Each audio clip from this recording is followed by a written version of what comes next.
So I'm from the CEED, the Centre of Excellence in Eating Disorders, just acknowledge country. What we do in CEED is work on the system of care in lots of different ways.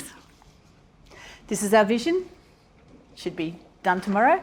And of course we want all Australians to have a good system of care. Just reiterating again that these issues are important to us all, so seek out help from one of the lovely NEDC people if there are issues for you. I think I just said that. I'd like you to leave in the hour or so time with a feel for how this model works and what it is, and also in terms of the consideration of its application and usefulness. I've actually done a project in Victoria with Headspaces and looked at feasibility and acceptability and kind of how clinicians work. So I'm going to talk about that a bit more tomorrow, but so just alerting you that if you're interested, especially those who are interested from a service management perspective, we'll have a little bit more input tomorrow around how this model might actually work in situ. Yeah, this is more the clinical side. Okay, so what do we know? I'm going to just I needed to quickly reiterate what we know already, that early intervention is the key, and I think people have already covered that really strongly. The reason why we need to have primary care response is because people desperately need to have their eating disorders recognised before they become entrenched and before they become disastrous and before they become engendering enormous suffering for everyone. Typical onset is those years. Most people who receive treatment, evidence-based treatment early, will recover. Okay, we won't look too much. Oh, the other thing I was going to say to you is I've put a lot of slides in here, and I'm going to skip past quite a lot of them, but I'll leave them with the NEDC, and if you're one of the people who wants more implementation knowledge, there'll be more on the slides to help you than I'm going to actually articulate. So please don't feel frustrated I'm going past. It's just a deeper dive into sort of how do we do this. Yeah. You're pretty aware of all of that. We're not going to look at CBT at this moment. What I do want to say is that this model is an evidence-based model. So there's been a systematic review and meta-regression in 2017 of many, many studies that have looked at guided self-help for bulimia and binge eating, and it's the signs are really good. So we're getting a really reasonable amount of change and healing for people with this model, which is simply going through a guided self-help manual with that person that's, as I said, elegantly based on the research for change in these areas. So this systematic review and meta-regression will be based on a lot of studies, but in particular probably towards around 40 randomised control trials. So we're looking at a decent amount of evidence. And this is reflected in the National Institute for Clinical Evidence Guidelines, which is first-line treatment, offer a binge eating disorder focused guided self-help program to adults with binge eating disorder or bulimia. Yeah? So there it is in black and white. We do this first. If it doesn't work, then we refer on to a more intensive kind of treatment, and that's what we do. And that's what step care is, right? We just get in early. That's what we do in all our other conditions. This is a first-line treatment, and it really does work for people. And this is what NICE is saying. So what is it? It's a guide for people with bulimia, binge eating or disordered eating to get out of the trap that they're in. It's highly structured, so very much it's step 1 to 6, and we're going to go through every step, so you'll know that by the end. But it's client-centred because you have a book, a manual that the client has and you have, and the client works their way through that program with you. So it's a little bit of a different therapeutic relationship than the one we have in, say, CBT or FBT or the other models that we work with. So that can be, it definitely requires motivation, but then it also empowers the client in the relationship that they have with you. As a step-by-step guide. It's really a very coherent way for clients and therapists or other health professionals to work together on this. So if you haven't done it before, it tells you as a clinician what to do as well as telling the client what to do. You can work through it together and learn about it. And in fact, there was a really interesting study a decade ago in Victoria where they did it with GPs, and I think they gave the GPs maybe 4 hours of training on the manual, and the GPs had outcomes which were very similar to trained eating disorder specific professionals. And I find that very encouraging because what we don't need, we need our sort of eating disorder specific treatments, but we really need your normal person out there in the country town, in the place, to give things like this a crack so that we don't get as much of the acute problems that we're seeing at the moment. So it's very encouraging. So it contains the basic elements necessary for restoring eating habits back to normal, which means grabbing that person out of the trap they're in. This is a manual. The one I'm recommending to you is this one, Overcoming Bulimia Nervosa and Binge Eating, because that's the one I've used in my research. It's a lovely chatty thing. It's a book though, so it's quite old-fashioned now. There are initiatives around putting online versions of this, and there are other versions of this kind of program too. So if you look for CBT guided self-help, you'll find these kinds of programs, and hopefully we'll have them online. You just have to solve a little bit of problems around around cost for that. This book is only around $20, and you can get it on your Kindle or online too for cheaper. So the book contains a specific guide for what to do. It contains general psychoeducation, so it takes the pressure off the clinician to know everything about weight and all those interesting kinds of things Gabby was just talking about. It puts it all there for us to learn together with our clients, and it gives information for families and carers, so there's a lot there. Now this model is a 6-step cumulative model, and it took me about a day to do that diagram. So I'm just saying, because I'm nearly 60, and this is what happened. But, what's happened here? Oh, that's disastrous. I can't believe it. Okay, anyway. So, but the point is that it accumulates as a model. The steps are there, but you keep doing each one as you go, yeah? You start with monitoring your eating, and you keep monitoring your eating all the way through as you add the meal plan, and as you start to intervene in the binge eating, and as you do something secret you do. Thank you. It's funny that it is problem solving, isn't it? And then eliminating dieting, and then we get to cognitive change last, which is an interesting thing about the model. It puts behavioural change before cognitive change. And this is a recognition, I think, of the fact that when people are coming into disordered eating and eating disorder patterns, their thoughts can be becoming very rigid and entrenched. So it's kind of a belief, and again supported by the evidence, that if we do something differently first, that changes the way we think, and then we come to the actual kind of belief and value change last. So we consider readiness to change before we start this. You can have a look at this later. There are times, of course, when CBT guided self won't be appropriate. You can have a look at that on the slides. I'm not going to worry too much. We do set up weekly weighing. So first step is monitoring your eating. So how many people have monitored eating with a client? Probably every dietitian in the world, right? And many people have done that. Okay. So let's have a look what that looks like. So what is it? We're going to keep a detailed record every day, or the client is, of when you eat, whether you felt what you ate was excessive, whether you felt out of control, whether you vomited or took laxatives, and other circumstances relating to your eating. It's a bigger ask, right? We're asking our client, they've come in and they said they want to do this, it's a big ask. So this is what it looks like if you haven't done it before, this kind of a form. Time, what you ate, where you were, did you binge? This person binged here. And situation, thoughts and feelings. So it creates a record or a baseline for everything that's happening with the eating with that person. And I used to think when I started this that was boring, because I don't really particularly like talking about food. But then I realised because the whole meaning system and what matters to the person is all about food, this is just a wonderful way into the person's world as well. So what we do is we learn together to read these records together, and they're very seriously, in every session we go through those and we look at that with the client. We honour the work they've done by doing it.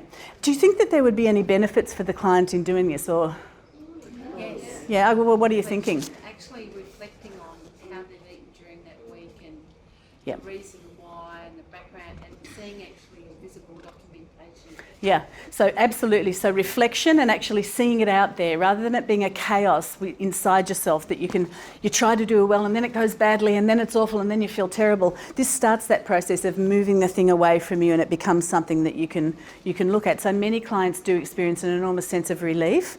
Some clients find it really annoying and hard, and other clients love it, and you have to wean them off it at the end and say, stop doing it, because they love it. So people are very different, but there is that happens. So first emphasis is to record, not to change your eating, and that's really important. We need to take things step by step. A lot of people who are suffering with eating disorders want to get rid of it really quickly, especially a binge problem, and there's a kind of urgency that in the end can be quite problematic. We need to keep allowing people to sit in the step that they're in. So the first emphasis is just to write it down. You don't have to change a thing. And can you feel how that might be an easier first step to take than write it down and get it right?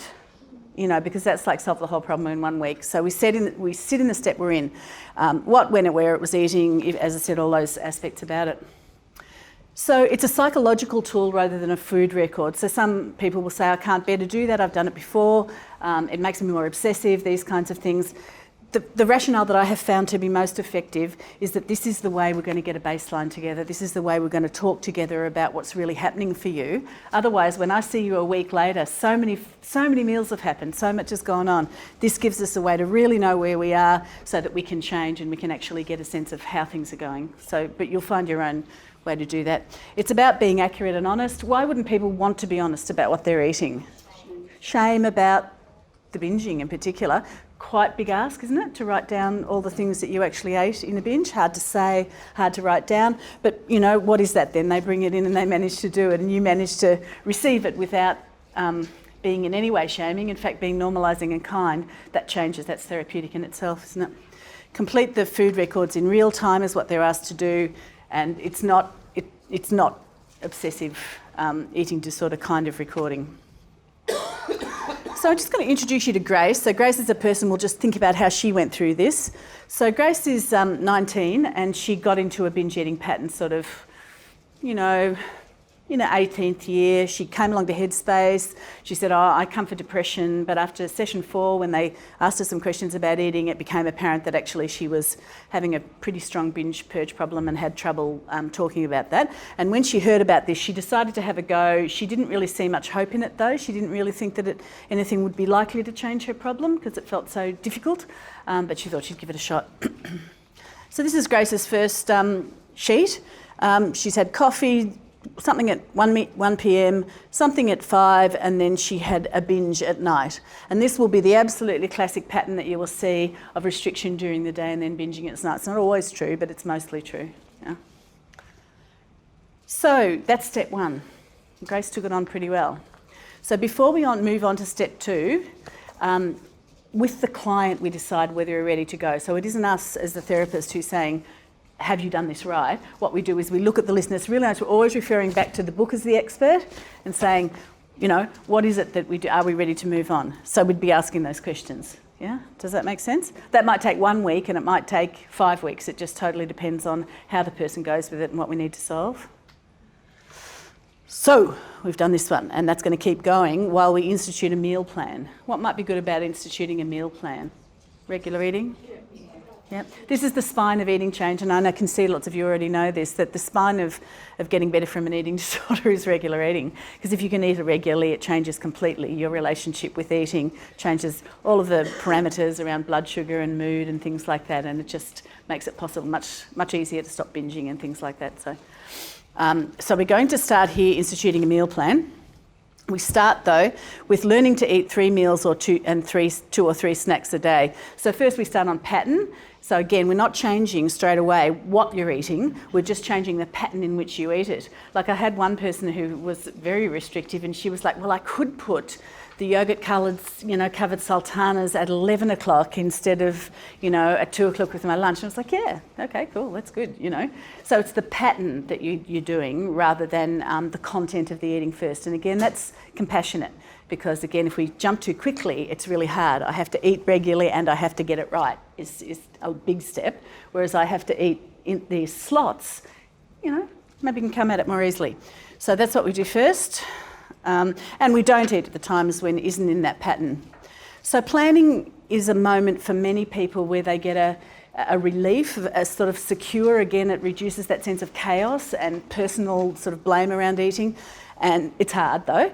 And it develops the capacity for the person to organise their own eating. So they have to start to think about it more. It's work, would be, wouldn't it? So when to eat at this point in the plan should be determined by the plan rather than by urges to eat. So I know some of you will know about mindful eating and about the kind of things about attuning to eating, and they are very, very useful kind of interventions, but they're not useful now. So this is like somebody who's got a broken arm and you've got to put the, you've got to put the plaster on and keep it still and have the structure around it. The person who's doing intuitive eating is right up the other end, kind of doing the virtuosic pirouettes on the stage, This person has got a broken arm, and they need really for you to be, it needs to be extremely structured to help them to be able to make choices that are against what their whole self sometimes is telling them what to do. So we leave the mindful eating and the intuitive eating as something that we would hope they could work with, but not now. Right now it's about planning and about doing that. It said the initial focus on when you eat, not what you eat, and the rule of 3. So we're obviously going to reflect on the meal plan, find out how that works with them, and then we start to work with what you're eating. And we don't care, though, at this point, or I don't, about the nutritional rightness of what people are eating. There's no judgments around what the food is at all. It's about pattern, and then it's about is it enough eating? And why is eating enough when you're trying to get binge eating so important? Reduces the starvation. Yes, exactly. And one of the reasons that we binge is because our physiology is just exhausted with not eating enough, and then we finally just go, oh, I need to eat. So when we start to eat enough, we're already sort of pulling away at one of the very powerful reasons why people binge. Yep. So we start to think about, is it enough food? We encourage people to look at what normal food size so that they can do that, and there are ways to help people do that. So Grace did that. I think she did okay, but she got scared. And what'd she get scared of? Yes, putting on weight, exactly. Isn't 100% the person's going to get scared of putting on weight, isn't it? Because they've got the overvaluation of weight and shape going. They're scared. They're probably going to feel like they're going to put a whole lot of weight on really, really quickly. And, it's a hard gig, but still trusting you a bit. Now, I didn't say at the beginning, but we are actually weighing, or they weigh. It can be either themselves once a week so that we have some reality to go against that fear. And that's actually quite important, because otherwise the kind of phobic fear will outweigh, the trust in you and the process. So we kind of do need that reality check so we can say, well, I know you felt you would put on, an enormous amount more weight by having 3 meals and 3 snacks, but, it hasn't. What's that like for you, to see that discrepancy? So that's what happened with Grace. Although she doesn't seem to be making a lot of... she's done her food plan. So I haven't emphasised that enough, really. So this is what it looks like when the person starts to plan their food. So she's planned her slots, hasn't she, up here? She's got reasonable amount of food, although it really comes down...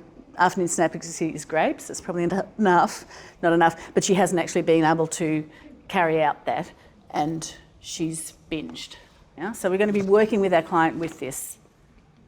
So before we move on to step 3, we're not necessarily going to have everything perfect, but what we want to have is a sense of planning and sort of an understanding of those food slots and starting to move into them. And we're going to, she's starting to sit in those slots. This is a crucial one, is she getting back on track when things go wrong? So one of the characteristic sort of thinkings that's quite strongly in eating disorder is that black and white, or perfectionistic, either I have to get it completely right or it's all completely wrong and then I completely let it go. So this is a very important concept and an important thing to share with the person you're working with around it's okay when things don't go right, because they'll still be binging here. But the thing is that kind of grit to sort of go, right, I'll start again. Yeah. And we can model that and help that person with that. One thing that can be happening by now is that the person is actually, without any effort, getting a little bit of a reduction in the binge frequency. Why would you think that might be? She's just monitoring and sort of eating regularly and adding in. Why would we be getting a little bit of reduction at this point? What's that? They're not so hungry, not so much famine. Exactly. So they're not so hungry. So physiologically, the body isn't as reactive as it was. So sometimes that can happen without a great deal of effort. And when it does, and it did happen with Grace, when it does, it's really good because the person trusts the process more and they're like, oh, wow, actually, the problem perhaps isn't as intractable and as impossible to shift as I thought it was. So this is one thing about the sequencing, the way the steps are built this is its elegance, are built to kind of allow for change as we go. Okay, so next is intervening in binge eating. This is what the client wanted us to do at the beginning, right? Can you think that? That's why the person's come? And we haven't got to it till now. So we've asked them to do these things because it will create safety, structure, this absolutely crucial spine of regular eating so that we can do this. Does that make sense? That's what the person needs here. Okay, so what are we going to do here? We're going to develop and trial strategies to manage the urge to binge. One of the urge to binges is hunger. What else do you think, fire is sort of the urge to binge? What's that? Emotions, yes, negative emotions in particular. Particularly maybe loneliness and sadness and anger that's sort of pushed down those kinds of emotions, definitely. And there's one more that they put in. Yeah, well, stress would go in their negative emotions. And there's one more, which is breaking a food rule. So the person is likely to have very, very strong ideas around what's an acceptable food and what isn't. And when you break that rule, like say chocolate isn't, and you have a Lamington, and you've got very black and white thinking, what are you going to do? You're just going to go, well, I stuffed it. And so now, all is open. And that's fine, but then I'll probably feel awful about that, after I do it. And our job is to steady that person up and be kind of understanding that we haven't knocked out those pathways yet, but they're there to work on. Yeah. Can I ask, yes. at this stage, before step 3, do you feel like you're trusting that patient? Is that patient trusting you to move to step 3? Are they trusting you to move to step 3? To help them do the step 3. Or do they have to be the confident one? Or is it both? That's a really interesting question. Does the client need to be confident to move to step 3, or do you both? That's an interesting question. I would say both, and I would say it's the client who makes the decision. Because remember, you've got your really clear list. The list I'm showing you here is in the book, and you're going through it together and going, well, it's great, because you're going, oh, have you done that? Have we done this? Oh, no. What do you think about that? And the client will say, no, I need another week to do this. So in a sense, it really is client-led in the sense of when we're ready to go. So in a sense, it is the client's confidence and their feeling that they've met those particular criteria. I think that's one of the really strong things about it, actually, because you feel less, as a clinician, kind of always steering the boat. It's kind of, we're steering it together. Yeah. And we're hoping the client is feeling reasonably confident now because some of the steps might have built that in, we hope.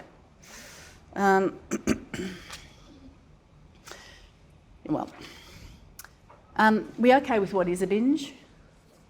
Yep. It's a lot of food usually. Larger than sort of normal person would think is a normal amount of food to eat over a time, and it often happens really fast, and there's a sense of being really out of control and feeling almost dissociated. There was a person actually who put her binge on the I think it was on YouTube. It was the first one that I'd seen, and I know there are probably people in this room who understand that binges can be a lot of different things, but I was pretty surprised how out of control that actually looked when I saw it. It didn't look like normal eating, and I'd been working in this area for a long time, but I don't think I'd quite absorbed how different it is from normal eating. Yeah. Yeah. Is it possible to use the microphone to help? Okay. Is that? Yeah, okay, I can.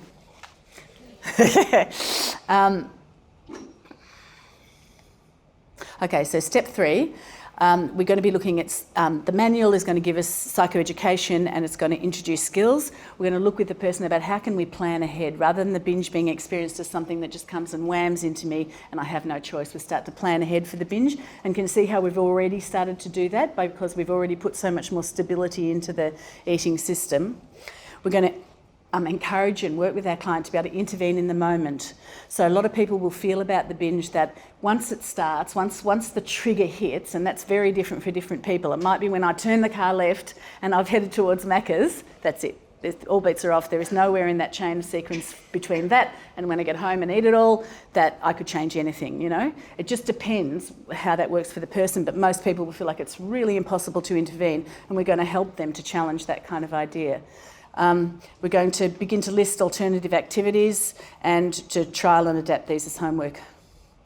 So these are the kinds of skills, aren't they? Time, slowing, time must pass, surfing. I'm sure you're aware of many of these kinds of strategies. We generate a list with our clients of things to do instead of unplanned eating. I tell you, one thing I've learned over the years is that things you have to do with your hands are really, really helpful. It's really good for it to have, like actually sorting washing can be better than watching telly. You know, it just depends on the person, but something that it takes your mind, but it also takes your body can be very helpful. But we have to try these with our client, and our client tries them out and brings them back and talks about them. Pleasurable activities, etc. So we're planning ahead, identifying potential problems. You know, I know I'm going to Auntie Marg's. Auntie Marg will want me to have chocolate cake. I know she will because it's a birthday and she loves making chocolate cake.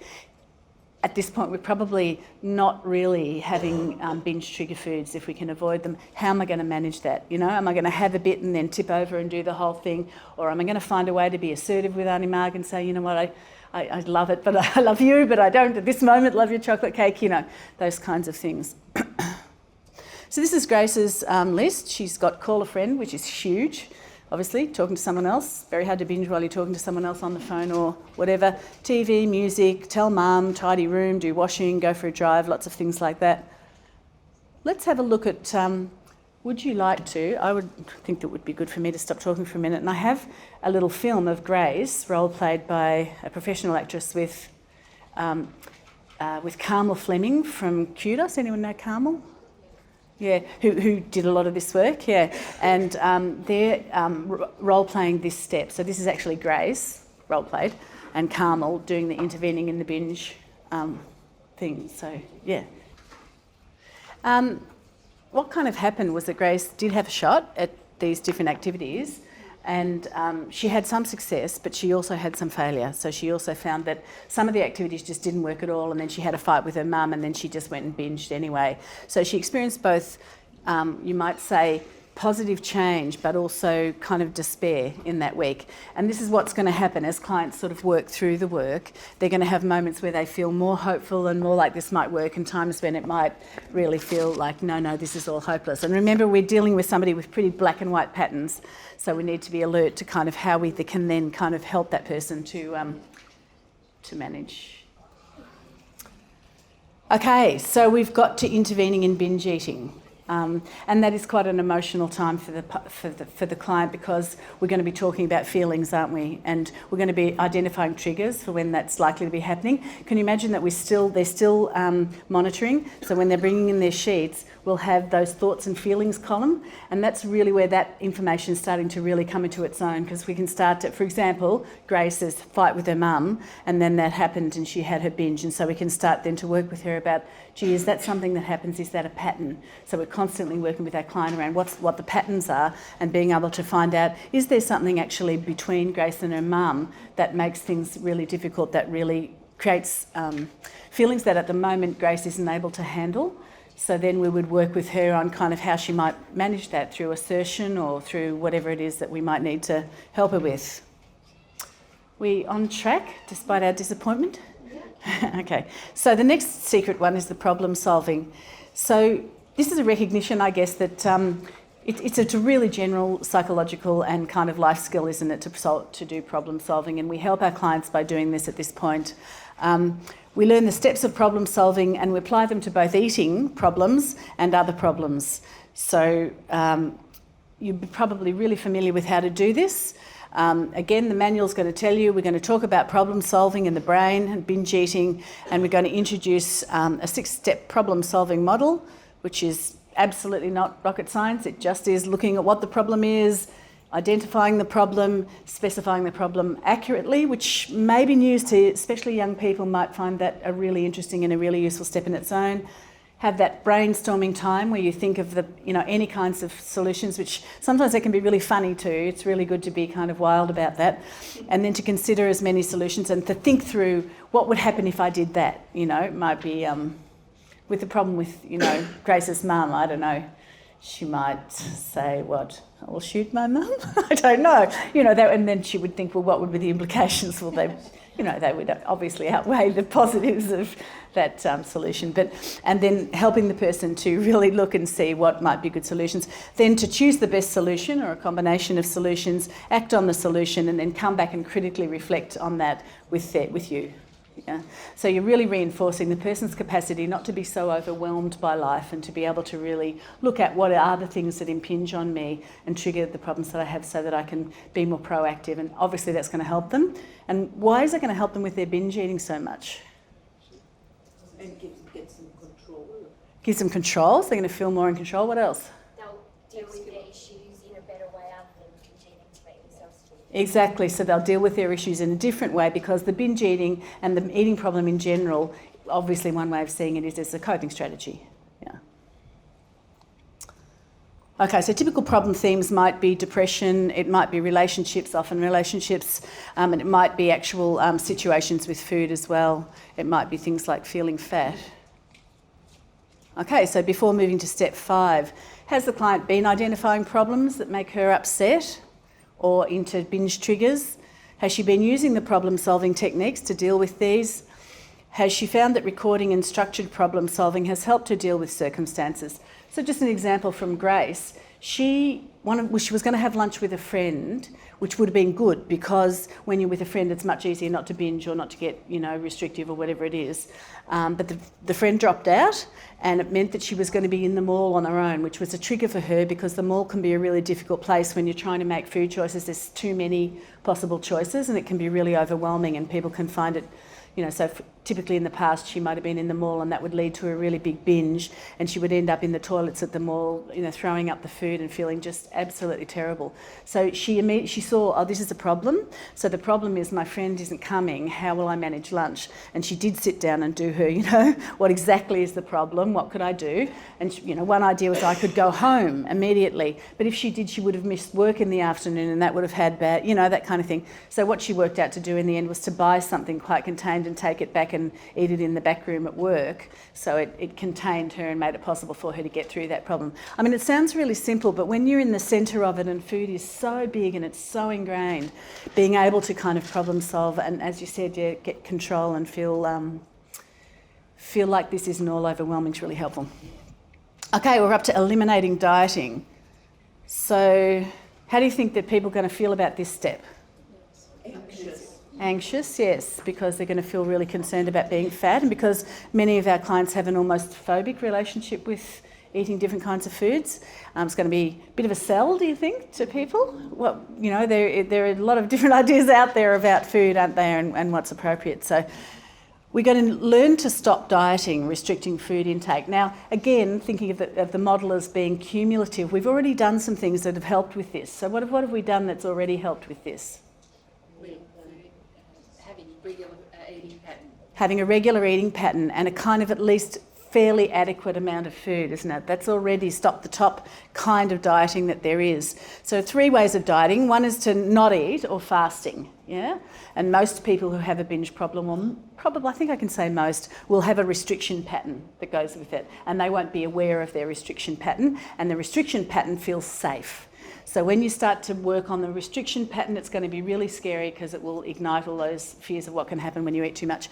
So trying to not eat or fasting should have been addressed by the regular eating and the monitoring and everything we've already done. Yeah, so we hope we've knocked that one out.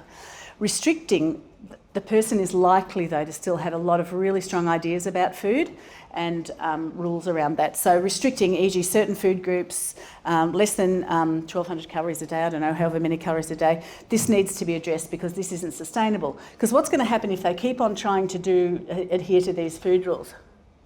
You're going to get hungry and they're going to be overwhelmed with foods which are really important, and there'll be good foods and bad foods. Yeah. So they won't be able to get out of the binge purge cycle unless they're able to actually eat a kind of an adequate amount of food, because they'll be triggered back into it. So it's very strong for relapse. If we haven't dealt with these sort of underlying restrictions and food rules, the person might get this far and then sort of leave, which is a possibility, but they're very, very strong on relapse if something goes wrong or the food rules reassert themselves. So, that. Another one is of trying to avoid certain types of food. Yeah, same thing. So how much food is normal? Looking at what other people are eating at this kind of time. thinking about serving size on packets. If you've been in an eating pattern for a long time, it's really hard to know how much to eat, what's normal, and it can be really disturbing because social situations where you're eating with other people are very worrying and very anxiety-provoking. So we just have to sort of find some ways for the client to be able to suss out what's in a normal amount of food. It's tricky though, because serving size on some packets are crazy, right? It's like sizes. I mean, some of them seem to have far too little food and some seem to have, so we want to be addressing any dietary rules or rituals. So what we do, apart from talking about all that and looking at the book and taking it as the expert, all the things we've still been doing, we're going to create a hierarchy of feared food lists. So what we usually do is have like the red, the foods that I would never eat because they're just absolutely terrible, the red light, and then we'd have the amber light, the foods that I might eat, that I could. I don't, but I could, or I do occasionally, and then the green foods. And again, people really often really enjoy doing this because it just gets it all really clear. Yeah. And then organise the list into degree of eating difficulty. I use the traffic light system for that. And start by introducing foods from the easiest group and focus on them for a couple of weeks. So we want to start with low-hanging fruit. If you haven't eaten rice for a long time, but you kind of like it, and mum cooks it, and you might be able to have a bit of it. We're going to start there rather than starting with Auntie Marg's chocolate cake, because we're still really aware of those triggering foods too. We want to introduce the triggering foods, but it's down the sequence a little bit.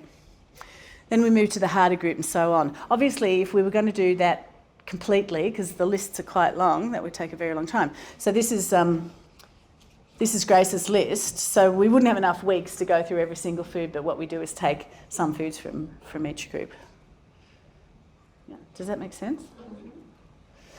Okay, so of course this is basic exposure therapy with response prevention, and increasingly we're understanding, aren't we, that needs to be led and held with compassion. That really any amount of self-compassion around these, we're asking people to do hard things, we're asking them to do things that make them feel really scared, and so for them to sort of be able to be kind to themselves around this and us to be kind with them around going through this is really helpful. Pick a food, plan to eat it in a planned way, review it afterwards with you, and then plan to eat another feared food. Yeah. Okay. So before we go on to step 6, is the client tackling the 3 forms of dieting that we mentioned before? Yeah.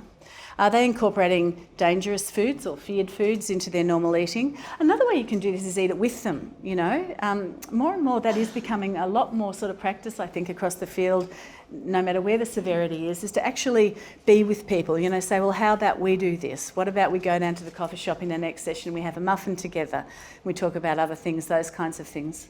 So it doesn't have to be all about the client taking every part of responsibility. It's about relationship too. Are they challenging other forms of avoidance? What other forms of avoidance might be there besides the actual food they're eating? The context. So the context. To eat on their own, yeah. as opposed to with others. Mm. That's probably the biggest one, would be not wanting to eat with other people, feeling really scared about that. And also because some of these problems often have a relationship with social anxiety too. And so we're wanting to help them challenge all of the things that make it hard for them and avoidant around food so that they can eat normally.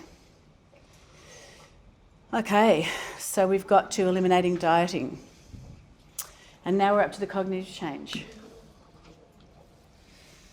Okay. So changing your mind. What do we have to change our mind about? Just might go on to the next one for a minute.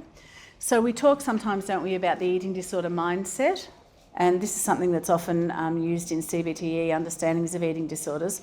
So what's a mindset? It's a characteristic set of attitudes and values where thinness is idealised and it has behaviours associated with it. So if I carry that kind of set of understandings, I'm going to, and it matters a very great deal, almost 90% of my self-image is caught up with these things, then I'm going to need to do behaviours, aren't I, that are going to carry me in the right direction to make sure that I'm okay as a person.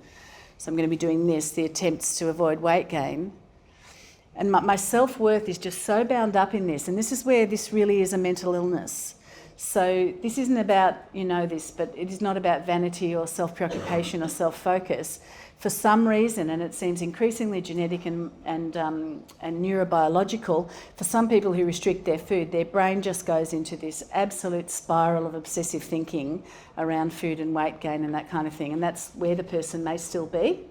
They may have experienced some relief from that already because as things got more structured, they didn't have to think about it as much. Can you imagine that? So if I know I'm going to have lunch and it's going to be a sandwich and some soup at 1:30, I don't have to think all morning about what I'm going to eat and what decision I'm going to make. So there's going to be some lessening of the obsessive sort of component of it, but the self-worth parts may be still really strongly there.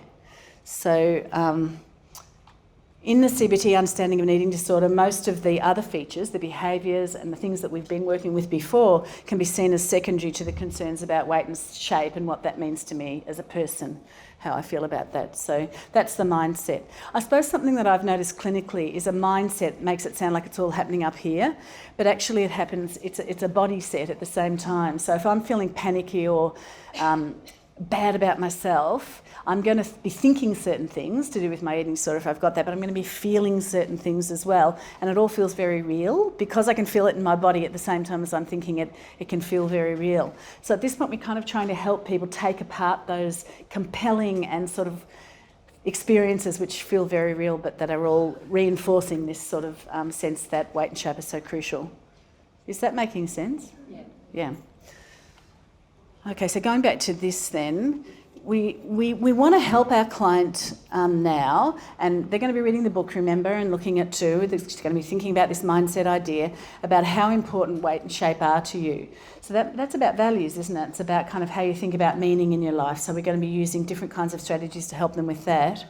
We want to grow a seed of doubt in the thin ideal, and there are lots and lots of ways and strategies about doing that and managing these obsessive cognitions. So we question the values that support overinvestment in weight and shape, and they do. One thing that can be really useful now, or even in the past of the treatment, sometimes right at the beginning, is looking at social media. So what's the person doing with their social media? Is there thinspiration, fitspiration, lifestyle gloriousness? Is there, you know, what is it that's coming into their feed all the time? Because can you imagine that if that's coming in all the time and your poor client is trying to sort of manage to do something new and they're constantly triggered back into this shame and feelings of feeling bad about themselves because of this feed, that would be really difficult. So the research is telling us that Instagram in particular is extremely powerful, and they're thinking maybe that's because Instagram is so visual, so it sort of sits straight to the brain. And interestingly, I have found that people are sometimes happy to change their social media feed, and it's something you can do. It's a low-hanging fruit. Just I'm reminding you too that the research shows us that if people are prepared to make change early on, it predicts outcome. So that would be a classic sort of thing. It's not actually in the model because Peter O'Connor is even older than I am, and so it's not in the model, but I'd really recommend looking into that early on. But certainly here as well. Self-compassion, alternative ways of thinking as well, challenging styles of thinking. There is an aspect of that, isn't it, of helping ourselves and our client to be able to live in this world which is rather body toxic and very thin ideal oriented. So we need to think about that for ourselves, I guess, about what our values are, how we manage with that, and then how do we kind of help our client to be able to think about that. For some young people, the political side of it can be incredibly strengthening, and there are lots of sites to go to and places where people can join into kind of activism around this sort of social problem. That can be really helpful. Dieting, getting into a little bit into is dieting useful and what does it mean for you at this stage can be really helpful too, in terms of putting a seed into the certainty around this is what I have to do in order to be a good person. Some of the things Gabby was talking about were really useful key ideas, weren't they? For example, if you diet more, you're likely to weigh more in your 20s is an interesting one for many people. Body image strategies. So we've kind of gone through the whole thing.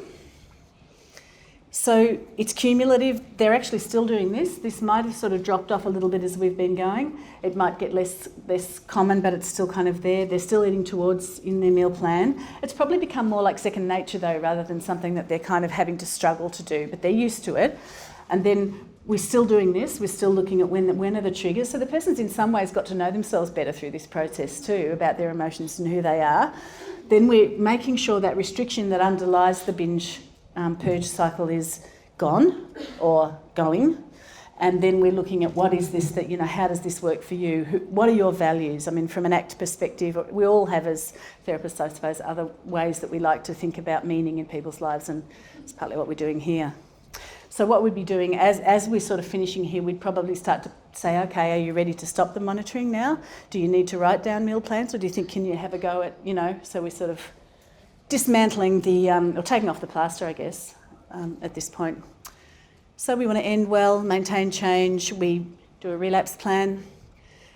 We talk with the person about responding to slips or lapses in that kind of getting back on track kind of way, rather than it getting all the way back into the problem.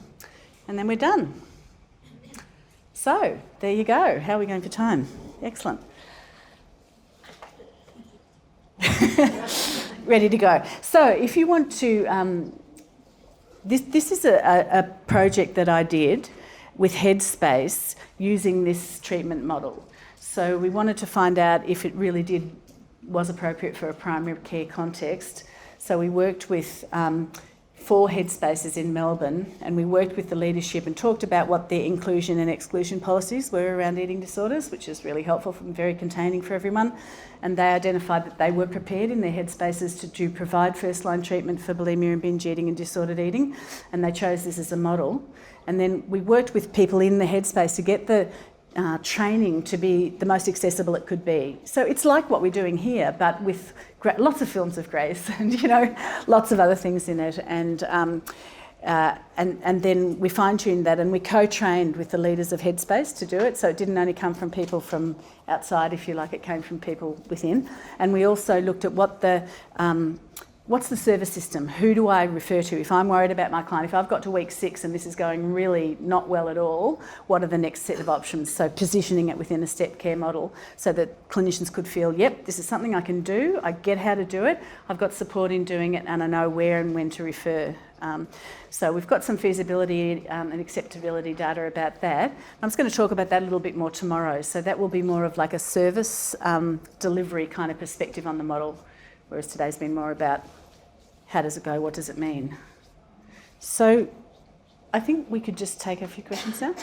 I would like to ask you, when you're trying to find a clinician to help work with a client, what kind of questions should you be asking them about their practice and the kind of, modalities that they use? Like, what are some good questions to ask them? Because who does this, and how do I ask if they do it, or what should I be asking? Did everyone hear the question?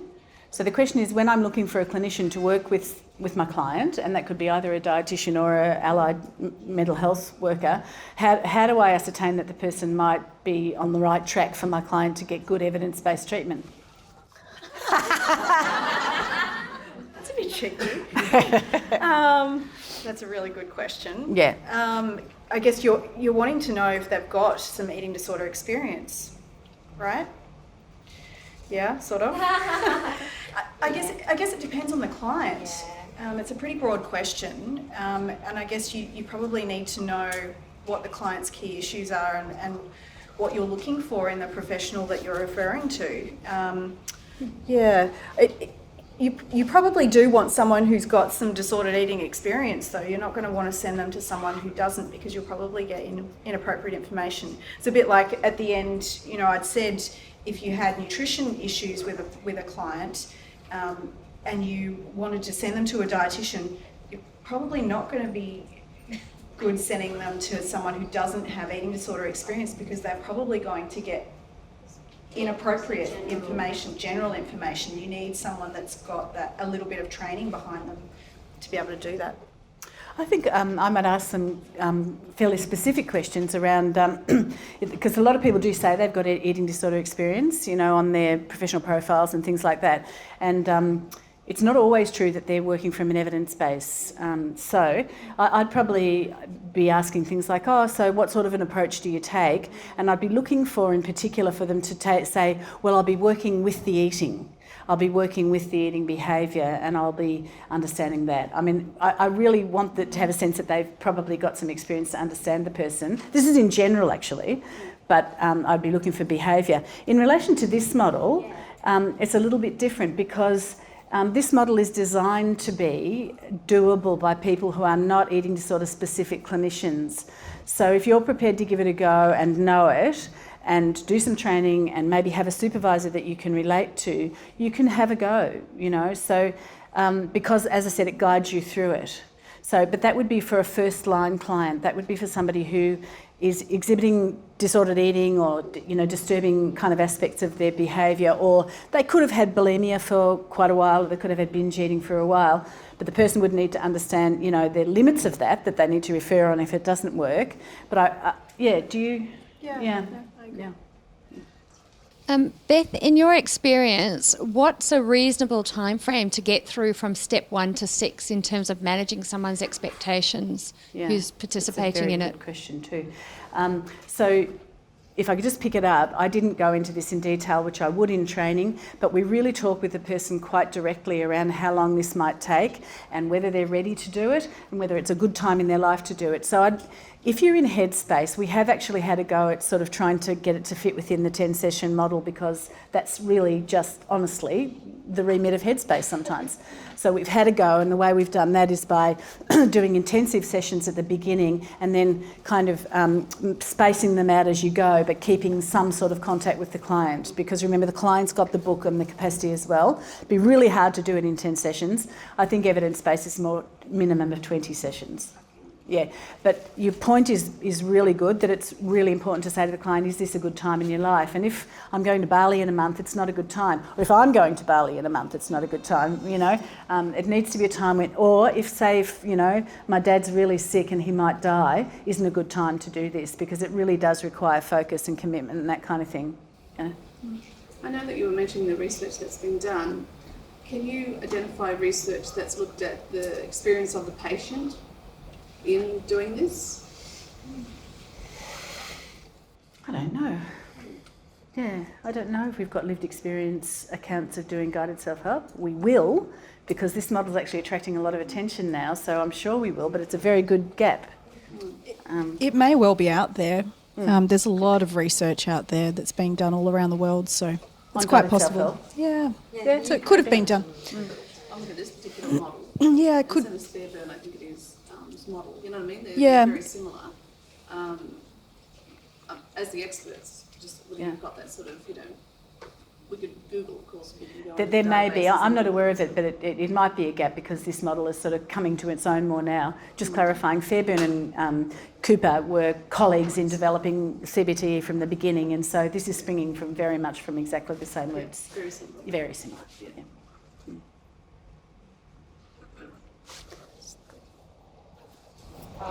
Wondering about, I work with Headspace in Newcastle. Yeah. And I'm wondering, was there a combination of dietitians and mental health clinicians working on these sorts of projects? I mean, one of the key steps is about meal plan. Could you comment on, are there pros and cons of having a dietitian kind of come in and out of that, or having... Oh, no, I see what you mean, yeah. No, I would say that it's really important to have one person that you're working with, unless a if it isn't a dietitian, it could be a dietitian, or it could be a psychologist, it could be a social worker, it could be a GP, it could be a nurse, it could be a mental health nurse. You just need someone who's your person.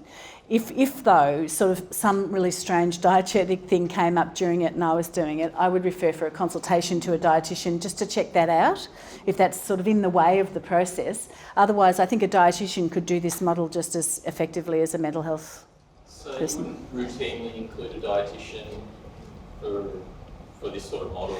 Not in this model. This is first line. You know, this is giving it a crack to see if we can help that person be able to break into this and manage it in quite a simple way, really, in relation to eating. Yeah.